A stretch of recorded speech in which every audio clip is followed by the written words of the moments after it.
Good morning, everybody. This is another day the Lord has made. Let's grab ourselves a cup of coffee and let's enjoy some wisdom. I get frustrated sometimes with um, podcasts and devotionals and things like that really ignore what's going on in the world. And um, even though we are working our way through the book of Proverbs, I feel that it wouldn't be prudent. It would not be wise just to simply ignore what's going on in the world with the Chauvin trial and um, the political sphere of things. And we need to be able to look at these things from a perspective of wisdom.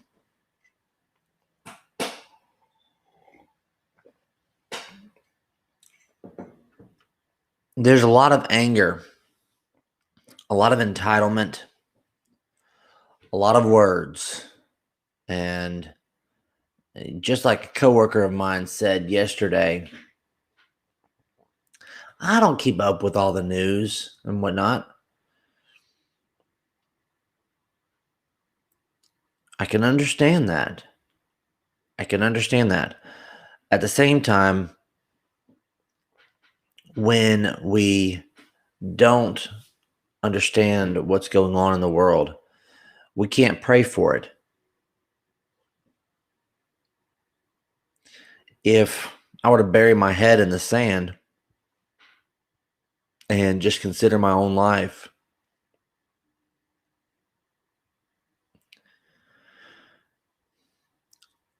there's a certain level of wisdom to that. After all, that's what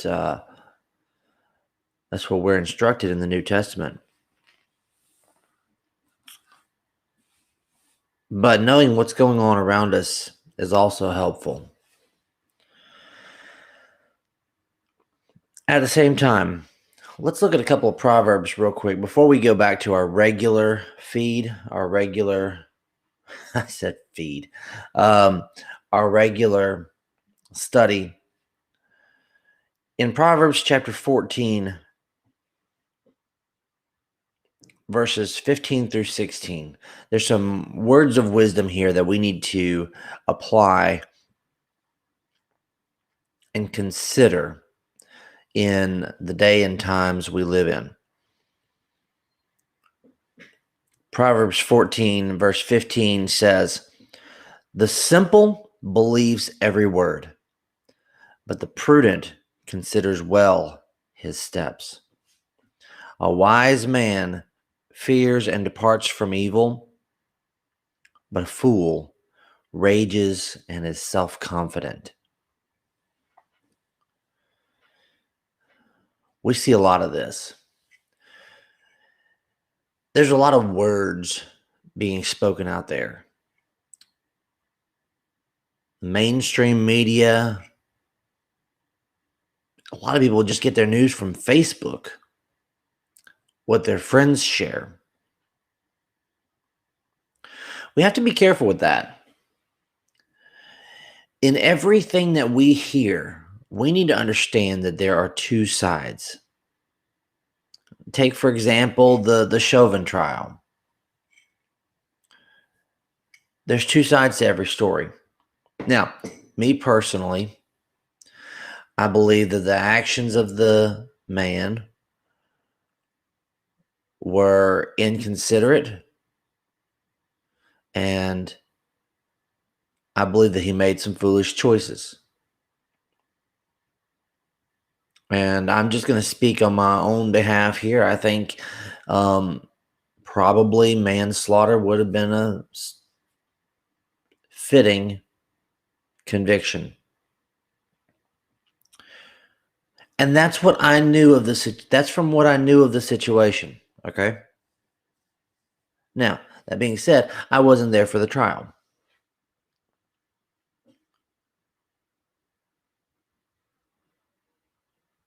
I don't know all of what that jury heard.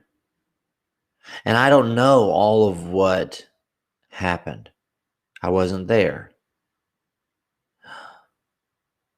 So for me to make a judgment upon that man would be foolish. I could sit here and say what I think. In fact, I just did. But in all reality, I don't know what was in the man's heart. Do you?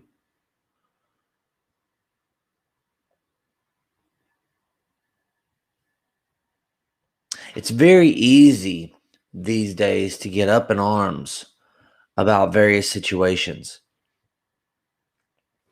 It's very easy to start picketing and shouting and casting judgment.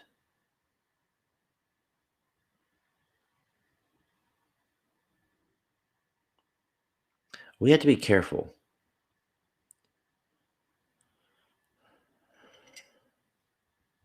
What if, just think about this for a second. What if we were being fed lies? And that's not saying we can't believe everything we hear. It's not saying that everything that we hear is a lie. I'm not saying that at all. But the simple person believes every word.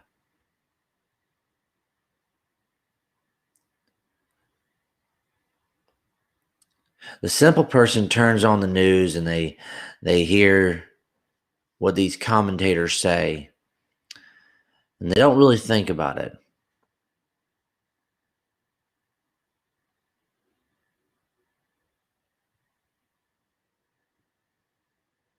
Kind of like the voter laws in Georgia.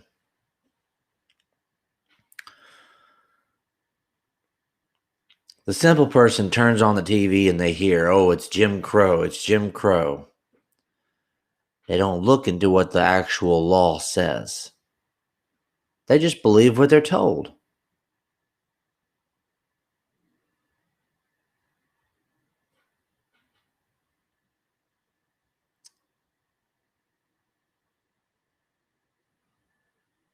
Listen, we can't afford to just follow along with the crowd. The crowd is being fed so much junk these days. We can't just follow along with the crowd.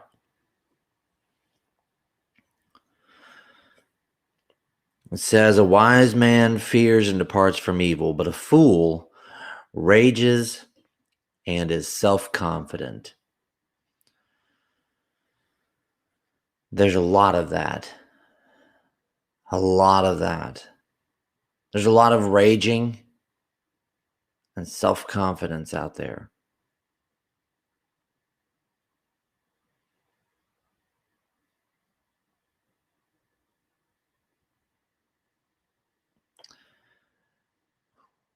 We need to be the kind of person that considers our steps, that considers that there's more sides to a matter than what I personally see.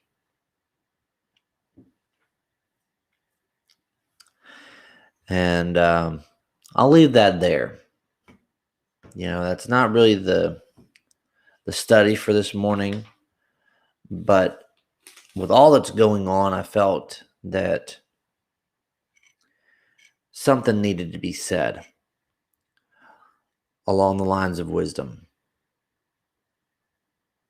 We cannot afford to be led by the crowd. We have to be able to think for ourselves. And if you can't think for yourself, you're going to follow everybody off a cliff.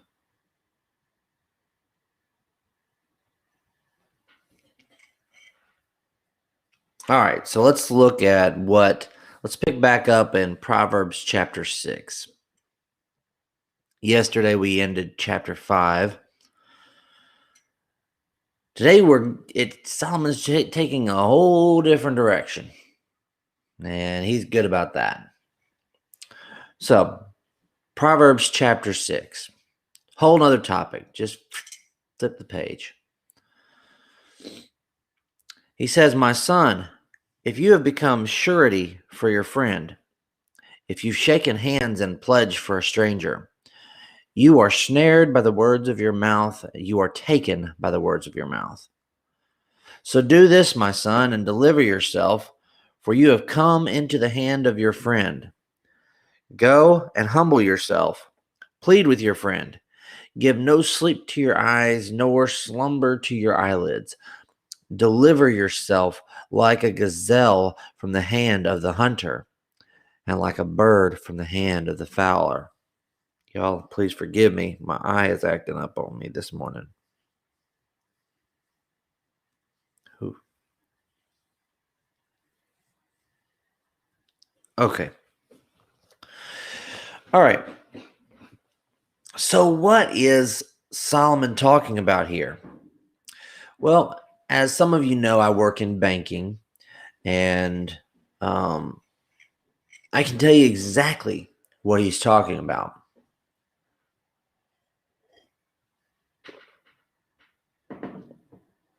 Let's sum it up in this way: do not be a cosigner.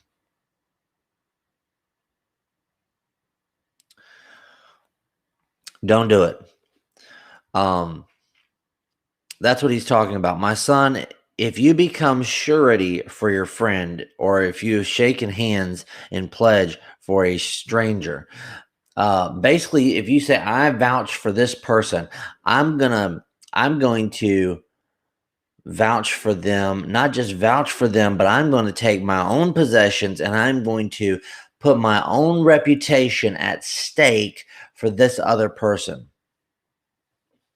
Solomon says, don't do it. If their reputation isn't good enough on their own, don't do it.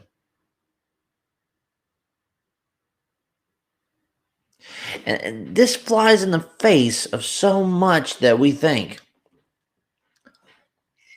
I mean, why shouldn't I? You know, I got my buddy over here. He's applying for a loan, and his credit isn't good enough on his own. Let me just sign up to be his cosigner. Why shouldn't I do that? Well, in after many years of watching loans, doing loan applications and things like that, and credit cards, what we see most common, and when I say most common, I'm talking 9 times out of 10, is that when there is a cosigner, things end badly. Okay? Most of the time, the cosigner has to carry the loan or carry the credit card because the person that they're co-signing for is irresponsible. I can't tell you how many times I've heard somebody say, I co-signed for this person and they did well for about 6 months and then they stopped making the payments and now I'm having to make them.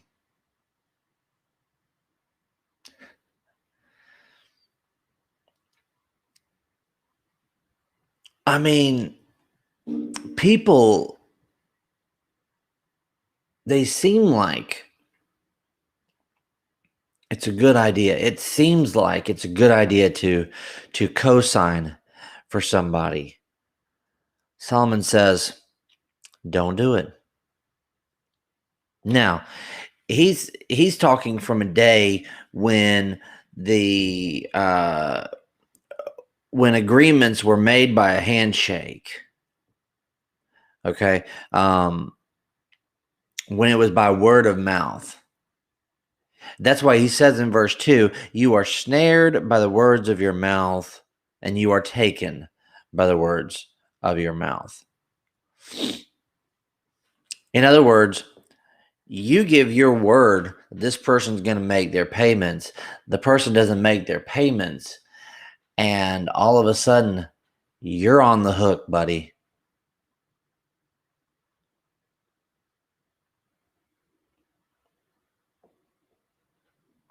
See, and back then, it wasn't so much about credit. It was about belongings, you know. I'll vouch for him. I'll put my camel up as surety, as assurance. Guess what, buddy? Your camel is gone.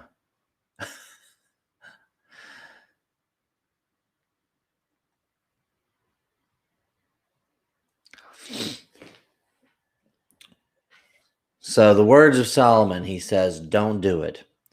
Don't be a cosigner. Don't put yourself up as pledge for another person. Don't do it. Now that's just words of wisdom. It's not a law. It's not commandments. It's not saying that if you are a cosigner for somebody that you've sinned.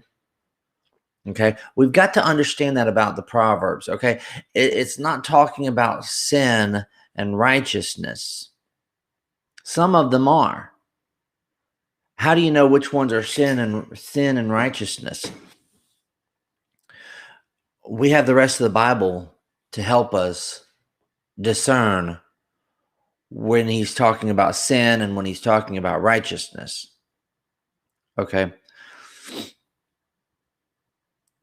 But if it's not backed up by another part of the Bible, then it's general principle. It's not a matter of sin and righteousness. And this, for the most part, is not a matter of sin and righteousness. I really don't think if you get a cosigner, you're sinning. Okay. So put that out of your mind. But as a matter of wisdom, don't cosign. But if you do, Solomon says, do this, my son, and deliver yourself. For you have come into the hand of your friend. Go and humble yourself. Notice he doesn't say, go and be indignant. He says, go and humble yourself. Plead with your friend. Give no sleep to your eyes, nor slumber to your eyelids. Deliver yourself like a gazelle from the hand of the hunter and like a bird from the hand of the fowler. What is he saying? He's saying, get out of that debt as fast as humanly possible. Look, don't make the minimum payments. Don't hang around for the end of things. If you have to sell something to pay off that debt, go ahead and pay it off. Get out of that situation.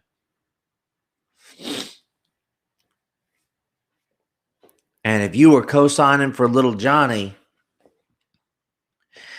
get out of that debt and then go after little Johnny for it. But don't just sit there and make the minimum payments. You don't know what kind of hard times you might come up against later on.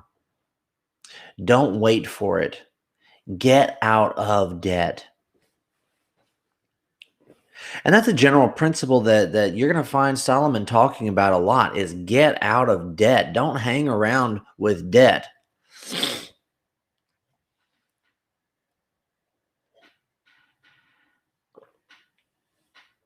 And listen, sometimes debt is more or less unavoidable.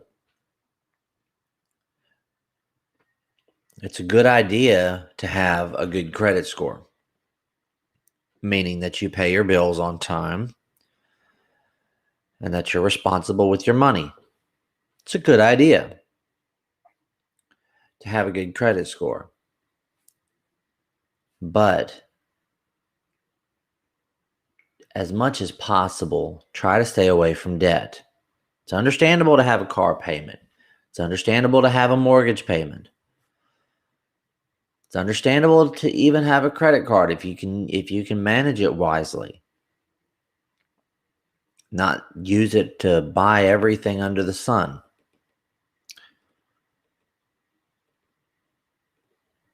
But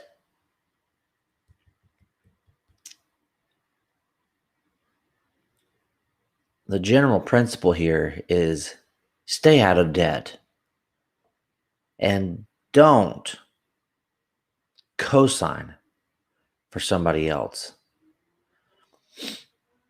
because co-signing is like letting them off the hook.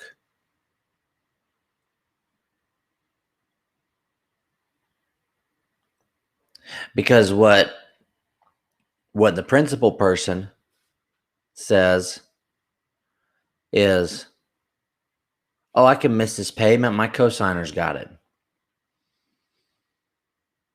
Now, they may not literally say that, but a lot of times that's the thinking, or they just forget about it. Uh, just forget about it. Get a lot of other things going on, whatnot. So the principle, don't do it. All right, let's go a little bit further. Verse 6. Now, why Solomon switches topics like this, I don't know. But just hang on for the ride. Go to the ant, you sluggard. I get tickled at Solomon when he does that. Go to the ant, you sluggard. Consider her ways and be wise. Which having no captain, overseer, or ruler, provides her supplies in the summer and gathers her food in the harvest. How long will you slumber, O sluggard? When will you rise from your sleep?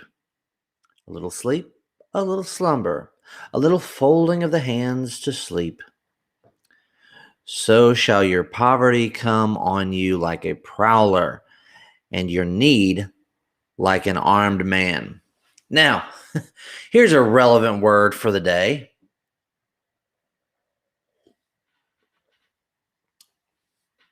You've got all these people waiting on their stimulus checks.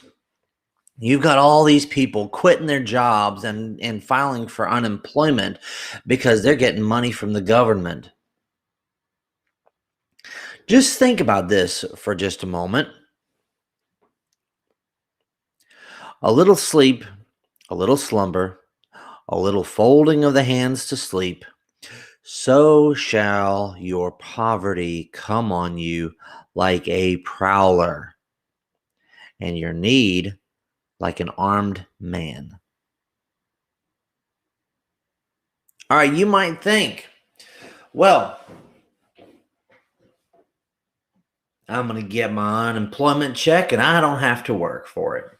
Ha ha ha ha ha. So many people have that mindset today.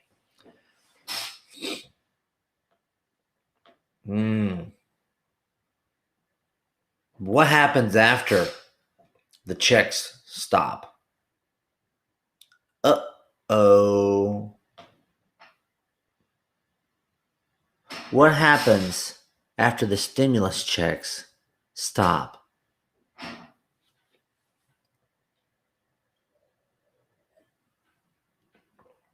All of a sudden you're out of a job, and when you go to apply for another job, the employer asks you, and they do ask you, Well, can you explain this period of unemployment? What are you going to tell them? I quit my job so I can live off of unemployment?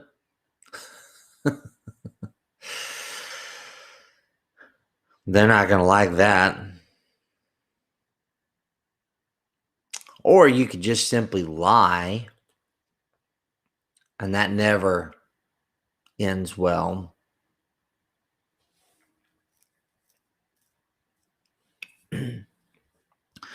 Solomon's talking about laziness. He's saying, look, consider the ants.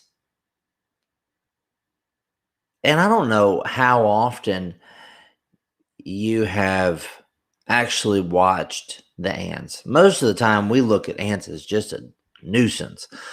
Um, in fact, I've got ant killer out in my car right now. Fire ants.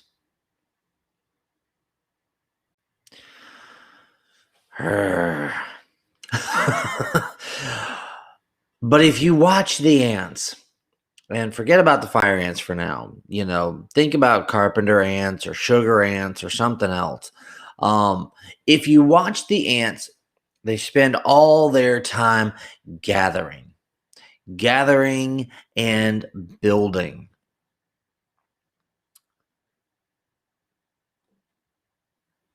It says in verse 7, which having no captain, overseer, or ruler, provides her supplies in the summer and gathers her food in the harvest.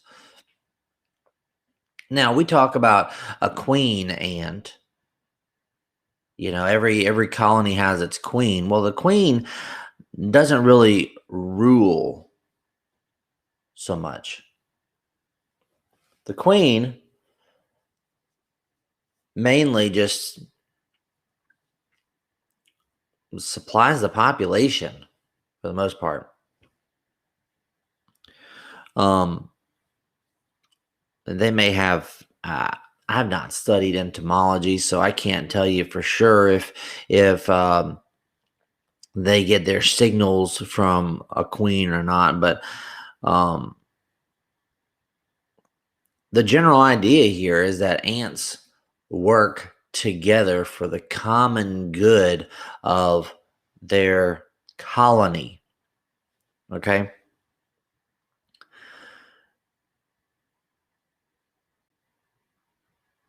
Here, Solomon's talking about initiative. He's saying, look, the ant has no captain, no overseer, no ruler, nobody to make him do the work. There's no foreman, there's no taskmaster. The ant simply takes the initiative to do the work, prepare for bad times. Now, I haven't studied ants to know enough to know, but apparently, according to Solomon, they store up food for the winter.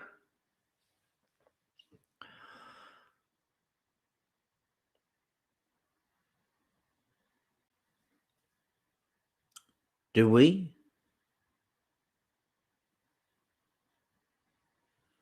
I mean, do we store up for later times? Do we actually prepare our lives? How long will you slumber, O sluggard? When will you rise up from your sleep? A little sleep, a little slumber, a little folding of the hands to sleep. So shall your poverty come on you like a prowler, and your need like an armed man. Look, let me tell you, if you're getting stimulus checks, don't spend them.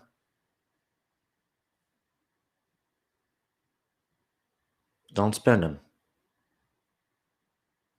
I'm talking about on frivolous stuff. I'm talking about on knickknacks and fun things.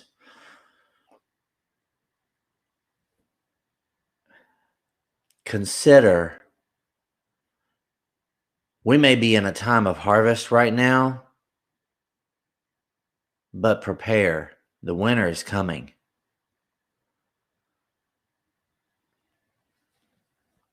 Yeah, we may be getting stimulus checks right now, but the time is coming. Look, just watch the news at least a little bit to know what's coming. Taxes are going to go up. Gas prices are going up. Food prices are going up.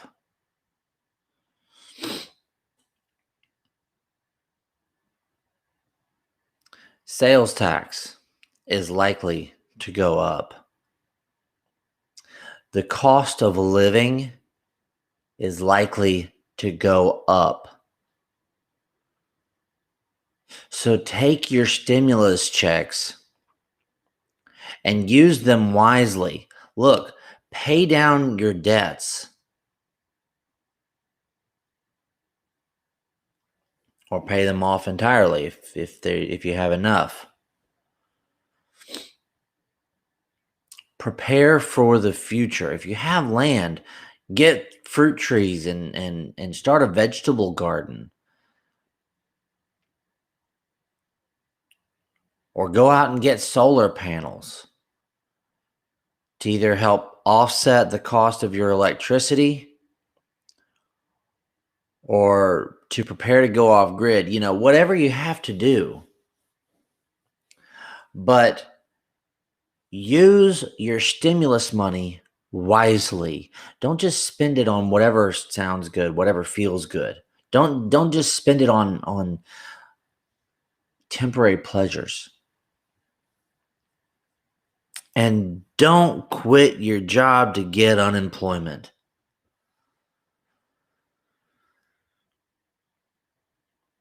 If we are not responsible with our money, and I told you in previous lessons, Solomon was going to get into money. So that's where we're at right now. Okay. If we are not responsible with money, poverty will come on us. Solomon says, like a prowler, and your need will come upon you like an armed man. It'll sneak up on you and overtake you. In this day and age, we've got to be wise. I mean, let's be real.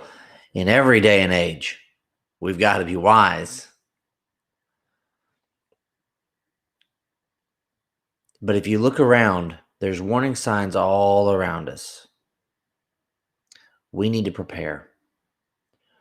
I'm not talking about the all doomsday, oh, the sky is falling. I'm talking about wisdom. Pay down your debts. Get out of debt. Flee from debt. Solomon said in verse 5, deliver yourself like a gazelle from the hand of the hunter, and like a bird from the hand of the fowler. And prepare yourself for hard times.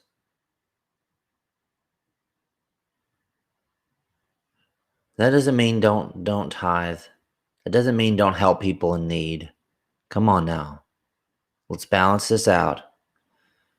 We still need to listen to God regarding our money. The point is not be stingy and don't help somebody out. That's not the point. The point is be wise with your money. Don't spend it on frivolous stuff. All right. I'm running the risk of harping. I'm running the risk of rambling. So thank y'all for joining today. And if you haven't already done so, I ask you to subscribe to my YouTube channel, Coffee and Wisdom. And let's continue to enjoy coffee and wisdom in the mornings. God bless y'all and have a blessed and productive day.